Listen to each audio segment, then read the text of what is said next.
무엇이 진짜 중요한 문제인가라는 제목으로 하나님의 말씀 증거하겠습니다. 오늘 사실 본문의 내용은 진리의 우선순위가 뭐냐, 또 공동체 안에서 가장 중요한 문제는 무엇인가 하는 문제를 바울 사도가 로마에 있는 교인들에게 이야기하고 있습니다. 그 로마 교회는 그때 이방인들도 있었고 또 로마 유대인 출신의 기독교인들도 있었습니다. 그 당시 시대적 배경은 실제적으로 이방인들 중심으로 로마 교회가 이루어지고 있었는데, 다시 유대인들이 로마로 돌아와도 좋다는 그 칙령에 의해서 로마로 돌아왔을 때 오히려 유대인들을 기독교인들이 소수자가 되고 이방인 그리스도인들이 중심이 된 그런 좀 배경을 가지고 있는 교회입니다. 그래서 이방인들이 볼 때 유대인들이 아직까지 저렇게 할례를 지킨다든가 날을 지킨다든가 이런 문제 때문에 약간 이렇게 다툼이 있는데, 바울이 쓰면서 무엇이 진짜 중요한 문제인지를 가르쳐주고 있습니다. 여러분, 가끔 뉴스에서 교통사고 나서 둘이 막 다투다가 뒤에 오는 차가 박아서 즉사했다, 이런 것들을 한 번씩 뉴스에서 보면서 굉장히 안타까워요. 교통사고 났을 때는 살았는데 둘이 다투다가 뒤에 오는 차가 와서 둘 다 그냥 깔아버려가지고 죽어버렸다. 그런 거 볼 때 보면 우리 굉장히 안타깝고, 저도 그런 뉴스 생각할 때마다 참 어리석다, 이런 생각을 해봅니다. 일단 사고가 났으면 사고가 난 것은 이미 사실입니다. 그러면 둘이 생명이 지장이 없으면 갓길로 차를 옮기든지, 그럼 밖으로 나가서 이야기를 해야 되는데, 그냥 그 앞에서 네가 잘했다 내가 잘했다 하다가 그냥 다른 차에 치여서 죽는다, 이 말입니다. 얼마나 어리석습니까? 그냥 보험사 연락하고 뒤처리 해달라 그러고 서로 이렇게 괜찮냐고 이렇게 하면은 참 좋을 것 같은데, 사람들은 그렇지 않습니다. 생명이 살아있고 자기 목숨이 살아있는데도 불구하고 당장 자기 분노에 못 이겨서 서로 막 삿대질 하다가 잘못을 서로 막 지적하다가 어이없는 죽음을 맞이하는 것을 우리가 뉴스를 통해 종종 보게 됩니다. 여러분, 상당히 참 어리석다는 생각을 해봅니다. 무엇이 진짜 중요한 문제인지를 항상 생각해 봐야 합니다. 여러분, 신앙생활에 있어서도 우리가 공동체 생활을 하고 또 사회생활을 할 때도 항상 여러분들 마음속에 무엇이 진짜 중요한 문제인가, 또 부부 사이에서도 무엇이 진짜 중요한 문제고, 자녀를 키울 때도 진짜 공부가 제일 중요한가, 아니면 아이들이 건강하게 안전하게 믿음을 생활을 하고 살아가는 게 더 중요한 문제인지, 이런 것들에 대해서 좀 생각을 해봐야 되는 것입니다. 그래서 오늘 보면 믿음의 공동체에서 최우선적인 게 무슨 일이냐, 이것을 이야기하고 있습니다. 여러분, 구원받은 성도들 중에는 성숙한 자도 있고 아직 성숙 못한 미성숙한 자도 있게 마련입니다. 그래서 그 깊이는 각각 다릅니다. 그래서 하나님의 믿음에 강한 자도 있고 믿음이 연약한 자도 있습니다. 그럴 때 우리가 어떤 태도를 취하면서 상대방을 볼 것인가, 이것은 굉장히 중요한 문제입니다. 또 여러분, 본질적인 문제인가, 이것이 비본질적인 문제인가, 이것을 항상 구분해서 우리가 가릴 필요가 있는 것입니다. 그래서 여러분, 우리는 완전한 사람은 아무도 없습니다. 우리가 하나님의 은혜로 구원받았지만 말 그대로 은혜로 받았기 때문에 우리는 완전해져서 구원받은 게 아니고 은혜로 구원받아서 하나님 말씀으로 다듬어지는 사람들이기 때문에 누구나 약점이 있을 수가 있는 것입니다. 그리스도인들은 하나님께 구원을 선물로 받았기 때문에 자기 능력으로 받은 것이 아닙니다. 그래서 여전히 죄에 넘어지기도 하고 유혹에 넘어가기도 하고 또 상대방에 대해서 미운 감정을 갖기도 하고, 이것이 아주 정상적입니다. 근데 그것을 말로 표현하거나 또 다툼이 생겼을 때 우리가 어떤 자세를 취할 것이냐는 우리가 오늘 본문을 통해 생각을 해봐야 되는 것입니다. 그래서 교회 공동체에서 생활하시면서 자기와 생각이 다르거나 신앙의 색깔이 다른 사람을 보면 용납하시기 바랍니다. 판단하거나 비판하기 전에 저럴 수도 있겠구나, 이렇게 용납하는 자세로 상대를 바라보기를 바랍니다. 그래서 여러분, 교회는 하나님 나라의 그림자다, 이런 말을 많이 씁니다. 무슨 말이냐면 아직 천국에 갈 준비를 하는 것이지 완전한 천국이 이루어진 것이 아닌 것입니다. 물론 그리스도 안에서 우리 심령의 천국은 완전합니다. 그렇지만 우리가 온전히 새하늘과 새 땅에 사는 것이 아니라는 것을 항상 염두에 둘 필요가 있는 것입니다. 그래서 여러분, 천국에 들어가기 전에 훈련받는 것이에요. 훈련받는다, 이 말은 남자분들 군대 가보셨죠? 훈련병들은 계급이 없습니다. 전부 번호로 불러요. 훈련병이 뭐 옷을 잘 다려 입든지 안 다려 입든지 전부 훈련병이에요. 그러니까 그냥 번호예요. 1번, 2번, 300번 이렇게 번호로 부르는 거지, 그 계급이 없을 때는 똑같습니다. 바로 교회라는 것이, 물론 교회 내에 조직교회는 직분이 있지만 그것은 부여한 거고 본질적으로 성도로 가치는 똑같습니다. 그래서 여러분, 훈련 중이란 말은 교회가 아직 불완전할 수 있다는 것입니다. 그래서 여러분, 교회가 자꾸 완벽해지려고 하고 뭔가 완전한 계획을 가지려고 하고 이런 것을 좀 상가할 필요가 있습니다. 왜 그러냐 하면 완전해지고 완벽한 것을 요구할 때마다 누군가는 다치게 되어 있습니다. 왜냐하면 사람은 어느 누구도 완전하거나 완벽한 사람이 없기 때문입니다. 그래서 오히려 용납하는 눈이 필요해요. 아, 저럴 수도 있구나. 아직 신앙이 어리구나. 만약에 새 가족이 왔는데 어떻게 우리랑 똑같이 처음 신앙생활 하는데 그런 행동을 하고 그런 용어를 쓸 수가 있느냐는 것입니다. 그런 건 좀 용납할 필요가 있다, 이것입니다. 그래서 여러분, 오늘 본문을 통해서 저와 여러분, 우리 각자에게 주시는 말씀이 있기를 바랍니다. 그래서 믿음의 공동체에서 진짜 중요한 문제가 무엇인지 생각해 보시면서 무엇이 우리 교회에 또 우리 공동체의 우선순위인지 잘 생각해 보시고 서로 사랑하고 용납하는 아름다운 교회 되시길 주님의 이름으로 축원합니다. 오늘 첫 번째로, 교회는 서로가 다듬어지는 영적 훈련장입니다. 그래서 오늘 이 중립의 문제, 아디아포라라 하는 이 문제, 그러니까 중립의 문제는 양심으로 가야 되는데 판단으로 가면 안 된다고 지금 이야기하고 있습니다. 여러분, 교회는 이상을 추구합니다. 그리스도를 닮아가기를, 진리에 완전해지기를 우리는 추구해야 됩니다. 그렇지만 이상적이지 않다는 것이 이 지상교회의 한계입니다. 그래서 여러분, 천국을 사모하지만 천국은 아니에요.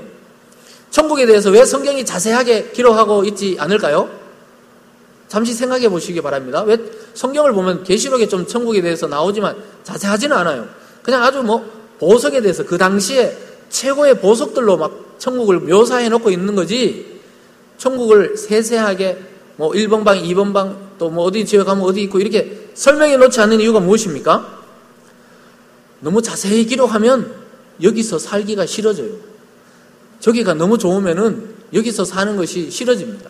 현실 부적응자를 만들지 않기 위해서 하나님이 너무 자세하게 천국을 기록해 놓지 않았습니다. 만약에 이 세상이 힘들면 우리가 대부분 그 천국 가고 싶다, 그 성경이 너무 디테일하게 내 들어갈 방은 어디고 어떻게 기록 다 돼 있으면 여기 살기 싫잖아요. 이 동네 분위기 싫다고 하면서 천국 가고 싶을 거 아니에요. 그래서 하나님은 그걸 방지하는 거예요. 금식을 빙자한 금식을 통해서 죽어버리려고 하고 이럴까 봐 하나님은 그걸 방지하려고 천국에 대해서 세세하게, 좋다가 안 그러고 그냥 두리뭉실하게 아주 좋다 이렇게 이야기해 놓은 것이 계시록에 가보면 보석이 돼 있고 옥보석이 있고 황보석이 있고 우리 못 알아들어요. 그 보석 본 적도 없어요. 그래서 자세하게 기록 안 하는 이유는 여기 교회에서 적응해서 살라는 겁니다. 서로 연습하면서 훈련하면서 천국에 가서 잘 살 수 있도록 훈련하라는 것입니다. 그래서 여러분, 우리가 이 지상교회에서 왜 매주 모입니까? 어떤 종교도 이렇게 자주 모이는 데가 없어요. 새벽에 모이고 수요일 모이고 금요일 모이고 주일 모이고 주일 오후 또 모이고. 여러분, 주일 오후까지 이렇게 많이 남아있는 서울에 있는 교회 별로 없어요. 우리 창대교회 아주 독특한 교회예요. 오후 예배까지 남아있는 교회가 없다고 지금 난립니다. 그 오전에 예배 드리고 어디 가는지 모르겠지만 우리는 안 가고 지금 다 남아있어요. 애들까지 지금 옷을 똑같이 차려입고, 지금 오늘 특송인가? 그래서 똑같이 차려입고 저렇게 남아있습니다. 이런 교회가 진짜 드물어요. 저 가끔씩 다른 교회 가봤잖아요. 휴가 때도 가보고. 오후에 없어요, 사람이. 여러분 안 믿으시네요. 맨날 와오니까 우린 잘 감이 없죠. 원래 이런 줄 알고. 늘 그렇게 생활하면 잘 모릅니다. 우리는 예배를 안 드리는 게 더 어색하잖아요. 근데 어떤 사람들은 예배 안 드리는 게 굉장히 익숙해가 오후에는 있으면 이상하대요. 그래서 가요. 그래서 여러분, 설교를 왜 매주 드려야 됩니까? 또 예배 때마다 왜 설교를 들을까요? 또 설교 없는 것은 예배라고 말하지도 않아요. 여러분, 예배가 아무리 완벽해도 설교 없으면 그걸 예배라고 하지 않습니다. 그것은 바로 잊어버리기 때문입니다. 할렐루야. 잊어버리기 때문에 그래요. 잊어버리기. 저도 지난주 제가 설교했는 내용을 잊어버리고 있어요. 오늘 또 새로 해야 되니까 지난주 청년들에게 뭘 했더라 기억이 잘 안 나요. 그런 것처럼 여러분도 지난주 목사님 오전 설교가 뭡니까? 오늘 말고 지난주에 기억나세요? 눈길을 피하시네요. 막 생각하고 있죠. 뭐더라? 인도의 확신인가? 뭐더라? 이게. 오늘은 채우심입니다. 채우심. 벌써 잊어버렸는데 제가 지금 리마인드 해주고 있는 거예요. 여러분, 늘 잊어버리시기 바랍니다. 설교자는 아주 편해요. 그래서 여러분, 근데 왜 이렇게 매주 이렇게 설교를 듣게 됩니까? 다듬는 거예요. 다듬는 거. 바로 돌아서면 우리는 세상으로 가는 순간, 집으로 가는 순간 바로 잊어버립니다. 그래서 여러분, 그러나 이 땅에서 그 말씀을 듣는 이유는 계속 그 말씀을 듣고 우리가 밥을 먹듯이 우리가 표가 안 나지만 늘 듣는 말씀 속에 우리의 영적 건강성이 유지가 되는 것입니다. 그것을 말씀을 듣고 마음에서 소화를 하고 자기 삶에 직접 적용할 때 하나님의 말씀의 능력이 나타납니다. 그래서 반복해서 계속해서 설교 말씀을 듣는 것입니다. 여러분, 우리가 딱 이 세상을 딱 끝내고 육체가 사라지는 날 뭐가 남습니까? 우리가 들었던 설교와 기도밖에 남는 게 없어요. 그리고 설교자들은 내가 한 설교하고 성도를 위해 기도한 것밖에 남는 게 없어요. 아무것도 안 나와요. 화장하면 진짜 쟤밖에 안 남아요. 뭐가 남습니까? 제가 했던 설교가 남고 여러분은 또 들었던 설교가 남고 이거밖에 남는 게 없습니다. 이 옷 이거 다 태워버려야 되기 때문에 천국에 가져갈 게 아무도 없습니다. 그래서 우리는 사랑하는 교우들을 떠나보낼 때마다 그냥 보내시면 안 되고 그걸 느껴야 돼요. 아, 나도 갈 때 그 사람에 대한 사랑과 추억밖에 없어요. 아무것도 없습니다. 그래서 여러분, 설교자는 설교밖에 남겨놓을 게 없어요. 그래서 여러분, 오늘 본문에서 바울은 이미 구원을 받은 성도들에게 서로 비판하지 말라. 왜냐하면 똑같은 훈련병이 야, 네 옷이 좀 구겨졌다, 모자를 똑바로 써라. 그럼 어떻게 또 이쪽에서 니나 똑바로 해라. 서로 이렇게 되는 거예요. 교관이 와서 바르게 탁 잡아주고 딱딱 해줄 때 정확하게 교정이 되는 것입니다. 그래서 여러분, 형식이 좀 다르거나 문화가 다른 것에 대해서 너무 자기 잣대로 보시면 안 돼요. 제가 서울 와서 제일 느낀 게 신학교 딱 들어갔을 때 2008년이었습니다. 그때 신학교 들어갔을 때 사람들이 이제 만났다고 반갑다고 이렇게 인사하면서 조금 친해지니까 승욱 씨 언제 밥이나 한번 먹어요 이러더라고요. 저는 언제일까 계속 기다리고 있었어요. 계속 이야기해요. 사람들이 밥이나 한번 먹읍시다. 거짓말이었어요 전부. 우리 동네에서는 밥을 먹읍시다 그러면 몇 시에 언제 딱 해가 바로 밥 먹거든요. 그 지방에서 촌에서는 그래요. 서울에 오니까 승욱 씨 밥이나 한번 먹읍시다. 아직까지 밥 안 먹고 있어요. 그 학생들이 어디 갔는지도 모르겠는데 아직도 밥을 안 사줘요. 제가 기숙사 생활하니까 언제 밥이나 한번 먹읍시다. 아직까지 밥을 안 먹어요. 10년째. 그게 뭐냐면 이 서울의 거절 문화라는 걸 알았어요. 그게 꼭 나쁜 건 아니에요. 왜냐하면 딱 거절하기 힘드니까 사람들이 생각 좀 해볼게요. 이거는 거절인데 그걸 몰랐어요. 저. 생각을 언제까지 하시나? 계속 생각하고 있었는데 그 거절이었어요. 완곡하게 거절하는 게 생각을 좀 해보겠습니다. 이 말이 거절하는 건 줄 몰랐어요. 우리 동네에서는 절대 안 됩니다. 이렇게 하면 거절하는 거거든요. 되면 된다, 안 되면 안 된다 이렇게 했는데 좀 생각 좀 해볼게요.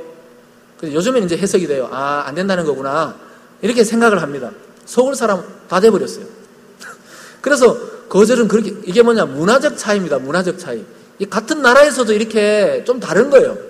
지역적으로 좀 다른 것을 이해해야 돼요.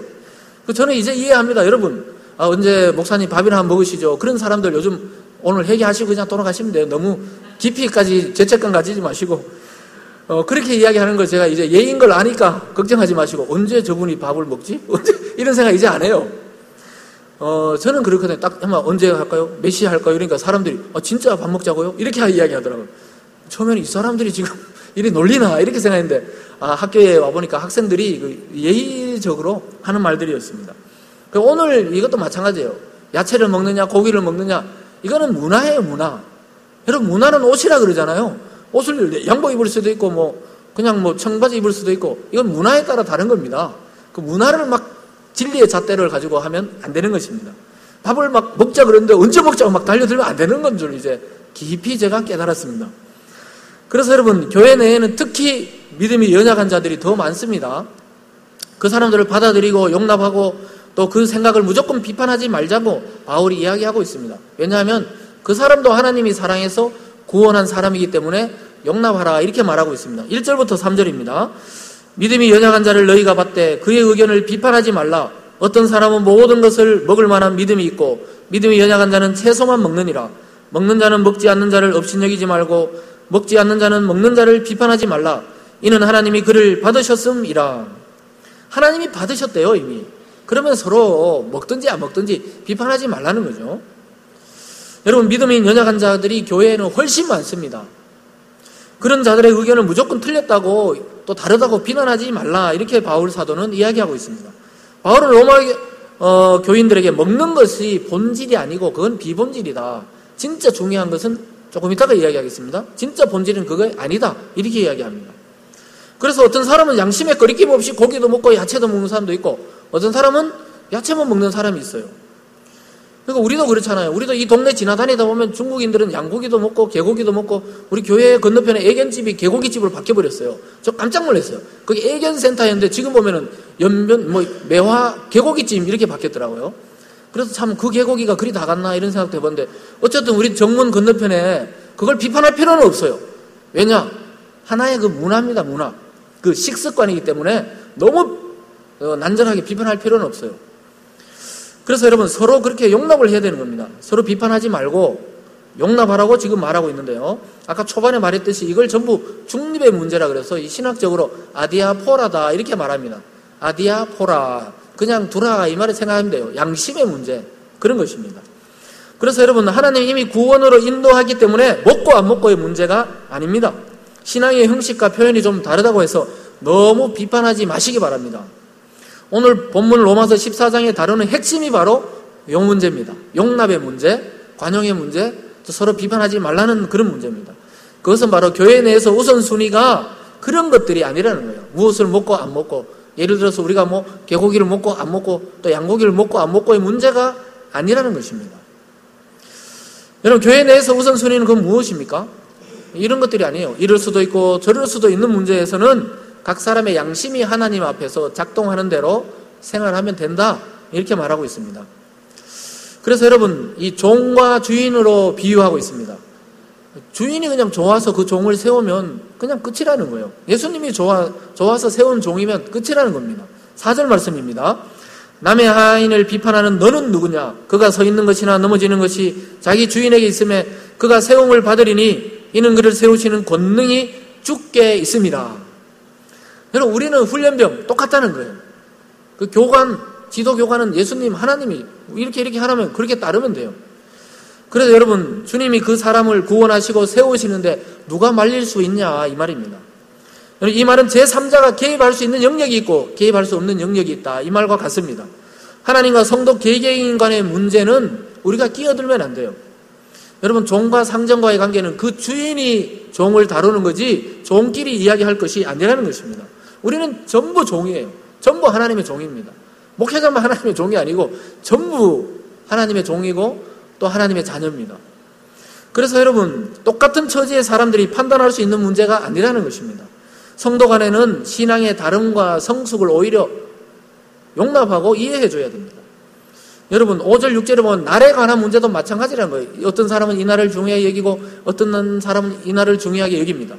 그런 것들은 그렇게 용납하라는 거예요. 왜냐하면 유대교가 그 모세 이후로 율법이 몇천 년을 흘러왔는데 갑자기 생긴 이 기독교가 아직 300년도 안 됐을 때 이게 지금 조화가 안 맞는 거예요.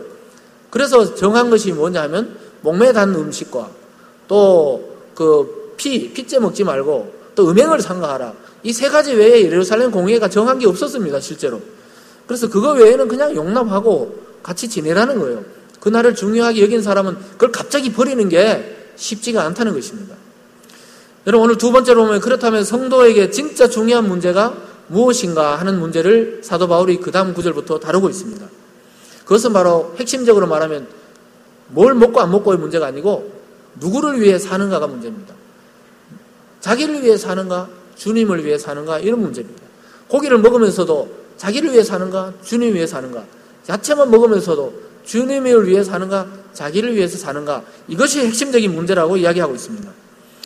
여러분 주님만을 위해서 자유를 사용할 수 있기를 바울 사도가 권면하고 있습니다.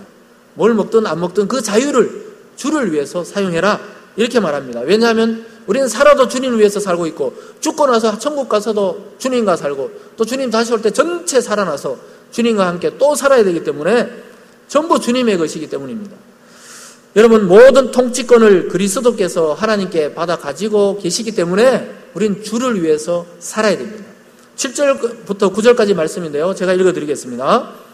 우리 중에 누구든지 자기를 위하여 사는 자가 없고 자기를 위하여 죽는 자도 없도다. 우리가 살아도 주를 위하여 살고 죽어도 주를 위하여 죽나니 그러므로 사나 죽으나 우리가 주의 것이로다. 이를 위하여 그리스도께서 죽었다가 다시 살아나셨으니 곧 죽은 자와 산 자의 주가 되려 하심이라. 여러분 여기 보니까 죽는 것도 여러분 마음대로 죽으면 안 돼요. 주님의 허락이 있을 때 죽으셔야 됩니다. 또 사는 것도 여러분 하나님이 살아라, 주님이 살아라 그래야 사는 거예요. 왜냐하면 산 자와 죽은 자의 주가 되시는 분은 오직 예수 그리스도 한 분밖에 없기 때문입니다. 그래서 우리가 먹고 안 먹고 또 마시고 안 마시고 또 이 날을 중요하게 여기고 저 날을 중요하게 여기든지 간에 자기 신앙의 양심을 따야 자유롭게 행하시면 되는 것입니다. 여러분 요즘은 교회마다 또 교파마다 이 예배 문화 또 신앙의 문화가 얼마나 또 다른지 몰라요. 그래서 우리가 굉장히 경계하고 조심해야 되지만 또 너무 그것을 용납하지 않으면 안 돼요. 우리는 이렇게 하지만 또 다른 교회는 저렇게 하는구나. 이렇게 좀 넓게 보셔야 됩니다.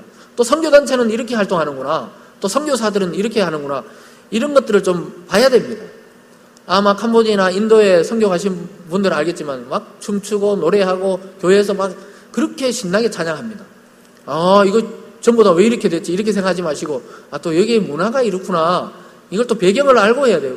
근데 그들이 주를 고백한다면 같은 주를, 같은 성경을, 같은 하나님을 고백한다면 우리는 용납하고 이해할 필요가 있는 것입니다. 여러분, 모든 행동의 동기가 주님을 위한 것인지 철저하게 점검할 필요는 있습니다. 그래서 가장 중요한 우선순위는 교회 내에서 이 진리인가 비진리인가, 그리스도 아닌가 바뀐가, 이런 것들이 진짜 중요한 문제입니다. 이런 부분에 점검이 끝났다면 좀 자유를 허용해야 됩니다. 자유롭게 여러분의 양심에 따라 행하시면 됩니다. 여러분, 우리가 사는 이 세상에서도 주님의 통치를 인정하고 영원한 하나님의 나라에 가서도 동일하게 주님의 통치를 받게 될 것입니다. 그래서 우리가 주의 것이 된 이상 여러분, 사탄이 절대적으로 우리를 다시는 지옥에 못 데려갑니다. 결국 주님의 것이라면 우리는 영원한 승리, 최종적인 승리는 우리 성도들의 것입니다. 그래서 결국 사탄과 죽음을 이기신 또 승리하신 주님 안에서 완전히 그 승리를 공유할 수 있는 사람으로 우리는 부름을 받은 줄 믿습니다. 그래서 여러분, 바울은 이 부분을 마무리하시면서 마지막 심판 때에 결국 자기가 하나님 앞에 자기 입으로 고백하게 된답니다. 오늘 본문이 말하고 있어요. 형제를 비판했던 것, 자매를 비판한 것, 또 자기 속으로 생각했던 것, 이 한마디 한마디가 하나님의 심판대 앞에서 자기 입으로 다 토해내게 된다는 겁니다. 오토매틱, 자동 시스템으로 하나님 앞에 서면 내가 이 땅에서 누구를 정죄하고 누구에게 욕했던 거, 누구에게 멱살 잡았던 거, 이런 것들 그냥 다 토해내면서 하나님 앞에서 말하게 된다는 것입니다. 10절부터 12절까지 말씀입니다. 내가 어찌하여 내 형제를 비판하느냐? 어찌하여 내 형제를 업신여기느냐? 우리가 다 하나님의 심판대 앞에 서리라 기록되었으되 주께서 이르시되 내가 살았노니 모든 무릎이 내게 꿇을 것이요 모든 혀가 하나님께 자백하리라 하였느니라. 이러므로 우리 각 사람이 자기 일을 하나님께 직고하리라. 직고한다는 게 바로 이야기한다는 겁니다. 이 땅에서 한 말들 여러분 잘 생각해 보세요. 그 생각 나누면 바로 회개해버려야 돼요. 회개해버리면 결산을 안 하세요. 회개 안 한 말들은 하나님 앞에 막 오토매틱으로 CCTV 틀면 다 나오듯이 그냥 천사들이 여러분 일생을 찍었는 걸 그냥 계속 상영합니다. 상영해. 그래서 여러분 이 땅에서 한 말들 하나님 앞에 다 자백하게 됩니다. 그래서 하나님의 심판대 앞에 서면 자동으로 막 이야기하게 돼요. 난 말하기 싫고 도망가고 싶은데 내가 막 이야기를 해요. 내가 아내에게 그 신혼 초에 너무 몰아붙였구나 이런 생각을 해보는 거예요. 그냥 배려를 할 걸. 내가 너무 이렇게 그때는 철이 없었구나. 지금은 다 집니다. 다 져요. 애들인데도 지고 아내인데도 지고 좀 말로 다 져요. 근데 초기에 내가 왜 그랬던가 막 옆에서 사람들이 주도권을 잡아야 된다. 왜 사랑하는 부부끼리 주도권을 잡아야 되는지 지금 생각하니까 이해가 안 가는데 그때는 주도권을 잡아야 된다. 남자는 하늘, 여자는 땅. 지금 생각하니까 땅 없는 하늘이 없고 하늘 없는 땅이 없는데 그 생각을 못하고 뒤집어 생각해 봐야 되는데 그때는 그렇지. 이 말을 정말 많이 했던 것 같아요. 나 선생님이었어. 이렇게 하면 그러면 아내가 그렇게 이야기했어요. 결혼해놓고 뭔 선생이야. 여기까지만 하겠습니다. 자세한 건 설교 시간에 할 수가 없어요. 개인적으로 물어보세요. 이것도 하나님 앞에 다 이야기해야 되기 때문에 제가 회개했어요. 새벽기도 할 때마다 이렇게 새벽기도 할 때마다 아이고 말이 너무 심했구나. 그리고 또 카톡 나가 여보 미안했어요. 내가 너무 미안했어요.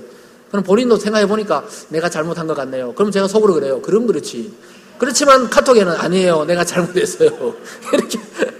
그렇게 이렇게 무마해야 돼요. 회개해버려야 됩니다.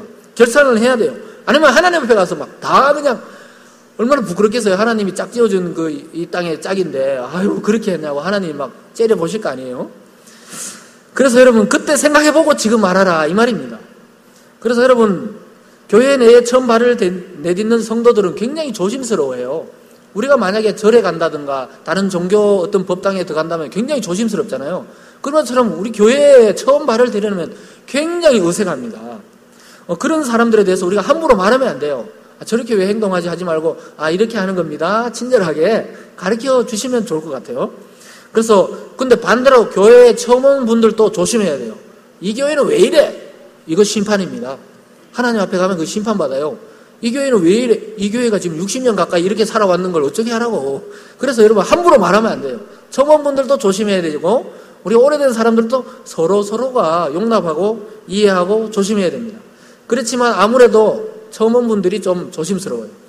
그래서 새신자들은 아직 교회 생활에 익숙하지 않은 경우가 많습니다.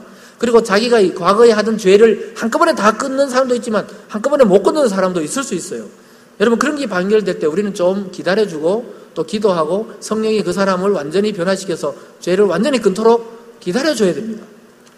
그렇지만 여러분 그 사람에게 들어보고 복음을 확신합니까? 그리스도를 믿습니까? 하나님을 아버지로 여깁니까? 이렇게 고백한다면 진심 어리게 고백한다면 형제 자매로 받으셔야 돼요. 형제 자매도 하고 받아야 됩니다. 그러면서 하나님이 그들의 마음을 움직이셔서 결국은 그 사람의 삶에서도 그리스도가 또 그리스도의 향기가 드러나도록 하나님이 사용하실 것입니다. 그래서 처음부터 모든 것을 끊어버리면 안 돼요. 어떤 분들은 막 술도 마시고 담배도 피우다가 교회에 오잖아요. 그럼 술도 끊고 담배도 끊고 나중에 목숨도 끊고 큰일 납니다. 그래서 그냥 우리 기다려줘야 돼요. 그렇지만 권면해야 돼요. 보고 그냥 가만 놔둬서는 안 돼요. 사랑의 동기로 권면해야 됩니다. 우리나라 교회의 문화는 이렇다. 이렇게 이런 것은 자제하는 게 좋습니다. 이렇게 해주는 건 굉장히 좋은 겁니다. 그래서 여러분 교회는 다양한 사람들이 있는 것이 좋습니다. 어떤 교회 보면 막 남자만 엄청 많은 교회 있어요. 그것도 좋지 않아요. 또 어떤 교회 여자 성도가 한 80% 있어요. 그것도 좋지 않아요. 또 어떤 데 가면 청년들만 한 90% 있어요. 그 비정상입니다. 어떤 데 가면 애들만 막 한 80% 있어요. 그것도 비정상이에요. 교회는 남녀, 노소, 빈부, 기천, 무식자, 유식자, 장애인, 비장애인, 외국인, 내국인 섞여 살아야 돼요. 아주 좋은 교회입니다. 여러분 규격화되고 획일화된다면은 교회의 본질적 기능이 많이 손상되고 있다고 생각하시면 좋아요. 또 여러분 스스로 개인적인 마음도 너무 이렇게 잣대를 갖다 대고 있다고 생각하시면 그걸 좀 무너뜨려야 돼요. 그래서 잘못될 수도 있거든요. 그래서 여러분 죄인을 불러서 의인을 만드는 것이 교회이지 완벽한 사람을 불러서 또 완벽하게 만드는 게 아니라는 것입니다. 그래서 스스로 의인이 된 사람은 아무도 없습니다. 정말 중요한 진리의 문제가 아니라면 함부로 판단하지 마시고 서로 용납하는 은혜가 있기를 바랍니다. 초반에 말씀드린 대로 여러분 교통사고 났을 때 제일 중요한 것은 살았나 죽었냐 이것이 중요합니다. 그래서 사람들이 막 달려가서 막 어떻게든 차에 끼인 사람들이 있으면 그걸 막 잘라내서 사람을 먼저 구합니다. 사람을. 그래서 여러분 교회 내에서는 사람이 구원되는 게 가장 중요합니다. 복음이 증거되고 회심하고 주님 믿는 일이 가장 중요합니다. 그래서 주님이 그 사람을 이끄시도록 우리는 자꾸 패스하고 만들어줘야 됩니다. 제일 큰 은혜가 바로 하나님을 믿고 가만히 내버려 두는 것이 그 사람을 위하는 길입니다. 그렇다고 아까 말씀드린 대로 일반적인 권면이나 사랑의 동기로 하는 그런 교훈을 하지 말라는 것이 아니에요. 그건 아주 조심스럽게 마음이 다치지 않도록 개별적으로 찾아가서 코치할 필요가 있습니다. 여러분 그래서 양심에 따라 아직 해결되지 않는 문제는 그 사람과 하나님과 해결해야 될 문제입니다. 그 사람이 결국은 나중에 깨닫게 되고 말씀과 기도 중에 은혜 받고 회개하고 그 부분을 끊어내게 되어 있습니다. 진짜 성도인데 끝까지 그 죄를 반복하는 사람은 없습니다. 그래서 여러분 자기 신앙으로 다른 사람을 판단하고 비판하고 정죄하지 말기를 바랍니다. 그래서 오랫동안 여러분 특별히 한 교회에서 오랫동안 신앙생활하는 사람들은 여러분 좀 말 조심하시고 행동 조심할 필요가 있어요. 왜냐하면 초본분들은 샘플로 보거든요. 오랫동안 교회 다닌 분들을 샘플로 여깁니다. 그래서 그분의 행동을 따라해요. 그래서 우리는 좀 신앙에 강한 자일수록 오히려 자기를 처복종시키고 겸손하게 삶을 살고 교회 내에서 주의를 할 필요가 있는 것입니다. 그래서 시험에 빠지게 하면은 큰일 납니다. 우리 주님이 제일 싫어하는 게 뭐냐? 소자 하나를 잃어버리는 거 싫어합니다. 그러니까 신앙이 연약한 자를 시험 들어서 시험에 빠지게 하는 거 주님이 싫어합니다. 그래서 예수님이 뭐라 그랬습니까? 소자 하나라도 실족게 하늘 바에야 차라리 목에다가 뭘요? 연자 맷돌을 메고 그냥 바다에 뛰어들라는 거예요. 연자 맷돌, 그 소가 끄는 그 큰 맷돌을 다시는 무트로 나오지 못할 그걸 메고 그냥 빠져 죽으라는 겁니다. 여러분, 오직 했으면 주님이 이렇게 이야기했겠습니까? 그러니까 우리가 입에 재갈을 물려야 돼요. 이런 심정으로 신앙의 초보자들과 또 새가족들과 또 새롭게 교회에 오는 분들을 대하라 이런 말입니다. 여러분 마치 교회를 다 알고 하나님을 다 알고 성경을 막 다 아는 것처럼 행동하지 말라고 말씀하고 있습니다. 선줄로 생각할 때 넘어질까 주의하라는 이 말씀을 가슴에 새겨야 돼요. 인간은 정말 그래요. 뭔가 좀 된 것 같다 그럴 때 얼마나 교만해지고 자랑하고 싶은지 몰라요. 그걸 좀 자제하라고 지금 말씀하고 있습니다. 그래서 여러분, 절대로 중립적인 문제에 대해서, 양심의 문제, 남의 양심을 막 우리가 조정하려고 그러면 안 돼요. 그래서 남을 비난하거나 더 나아가서 막 작심하고 비판하는 일은 없어야 됩니다. 여러분, 진짜 중요한 문제는 우리가 정말 그리스도의 진리 안에 있는가, 진리 밖에 있는가, 또 진리 위에 서 있는가, 다른 것 위에 내 인생을 지금 세워놨는가, 이런 것들을 생각하셔야 됩니다. 그래서 그리스도 안에 있는 자라면 용납하셔야 돼요. 그 사람의 고백을 들어보면 알잖아요. 고백은 정말 하는데 아직까지 연약하구나. 그래서 아직 저런 죄를 또는 저런 행동을, 저런 말을 하는구나. 이렇게 용납하고 또 이 스펙트럼, 이 마음을 넓혀서 보면 굉장히 또 이해되지 않는 게 별로 없어요. 저럴 수도 있겠구나. 사랑하는 형제 자매 여러분, 사랑의 동기가 아니라면 다른 사람의 행동과 삶에 대해서 너무 성급하게 판단하지 마시고, 너무 성급하게 지적하려고 하지 마시고, 좀 기다려 주시면서 서로 용납하면서 또 은혜 안에서 우리가 용납하고 사랑해주는 그런 공동체 되기를 주님의 이름으로 축원합니다. 기도하겠습니다. 사랑의 하나님 아버지, 참으로 감사드립니다. 아버지 하나님, 귀한 주일을 허락하여 주시고 오늘 오후 예배 가운데 사도 바울을 통하여 공동체 용납과 사랑 또 배려에 대한 말씀을 우리에게 주셨습니다. 하나님, 그리스도께서 죄인을 불러 의인되게 하신 것처럼 하나님, 우리가 교회에 오는 새신자들, 또 이번에 수료한 5명의 새신자들, 하나님, 또 외국인 중에 오는 분들, 하나님, 그들에게 우리 마음을 좀 넓히고 또 이해하고 또 사랑하고 또 그들이 참된 성도로 정착될 수 있도록 돕는 저희들 될 수 있도록 주님 복내려 주시옵소서. 그래서 하나님, 이 땅에 많은 교회들이 세속주의에 물들어갈 때 하나님, 창대교회가 하나님을 사랑하고 이웃을 사랑하고 또 하나님, 새로운 모든 형제 자매들을 사랑하는 그런 교회가 되어서 하나님 보시기에 아름답고 또 영적 부흥이 지속되는 그러한 참된 교회 공동체 될 수 있도록 복내려 주시옵소서. 감사드리며 예수님 이름으로 기도드리옵나이다. 아멘.